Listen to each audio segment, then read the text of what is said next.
ছয় নবজাতকের মৃত্যুর ঘটনায় হাসপাতালের লাইসেন্স বাঁচাতে কোটি কোটি টাকা নিয়ে স্বাস্থ্যমন্ত্রীর পেছনে ঘোরার অভিযোগ সঠিক নয় বলে দাবি করেছেন আদ্দিন ফাউন্ডেশনের নির্বাহী পরিচালক শেখ মহিউদ্দিন।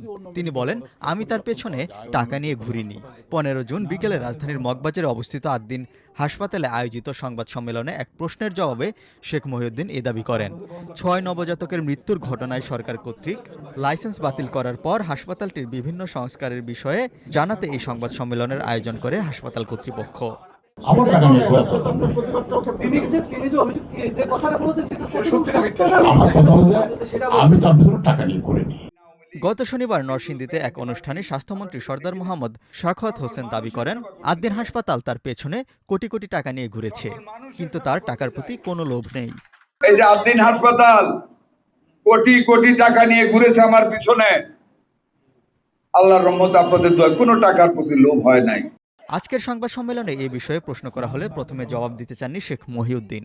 পরে অবশ্য তিনি এই অভিযোগ অস্বীকার করেন। এ প্রশ্নে শেখ মহিউদ্দিন বলেন, আমি এ প্রশ্নের উত্তর দিতে চাই না, মন্ত্রী সাহেবকেই জিজ্ঞেস করেন। এই প্রমাণটা ওনাকে দেখাতে, মন্ত্রীকে প্রুফ করতে বলেন। হি হ্যাজ টু প্রুভ ইট। আমি তার পেছনে টাকা নিয়ে কেন ঘুরবো? আমার তো টাকা নিয়ে ঘোরার দরকার নেই। আমার কথা হলো, তার পেছনে আমি টাকা নিয়ে ঘুরিনি। আমার মনে হয় আমি এই উত্তর দিতে চাই না। মন্ত্রী সাহেবকে জিজ্ঞেস করেন যে এই প্রুফটা আমাকে দেখান। আমি প্রুফ দিতে হবে মন্ত্রীকে। মন্ত্রীকে প্রুফ আমার টাকা নিয়ে ঘোরা আমার কথা হলো আমি তার ভিতরে টাকা নিয়ে করিনি। লাইসেন্স বাতিলের পর হাসপাতালটির বিভিন্ন সংস্কার কার্যক্রম তুলে ধরেন শেখ মহিউদ্দিন।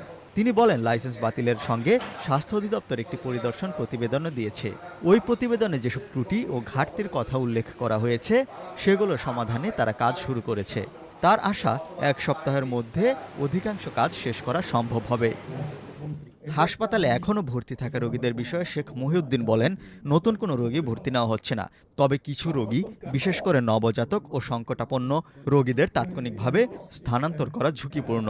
বর্তমানে আইসিইউতে 5 জন, এনআইসিইউতে 36 জন, শিশু বিভাগে 6 জন, গাইনি বিভাগে 9 জন এবং অন্যান্য বিভাগে কয়েকজন ভর্তি আছেন। শিশু মৃত্যুর ঘটনা প্রসঙ্গে শেখ মহিউদ্দিন আরও বলেন, এতগুলো শিশুর মৃত্যু অত্যন্ত দুঃখজনক ও বেদনাদায়ক। তবে মৃত্যুর সুনির্দিষ্ট কারণ এখনও নিশ্চিতভাবে জানা যায়নি। তার দাবি, তদন্ত প্রতিবেদনে সরাসরি কোনো নির্দিষ্ট মৃত্যুর কারণ উল্লেখ করা হয়নি। সেখানে ভেন্টিলেশন ও কার্বন ডাই অক্সাইডের মাত্রা নিয়ে উদ্বেগের কথা বলা হয়েছে।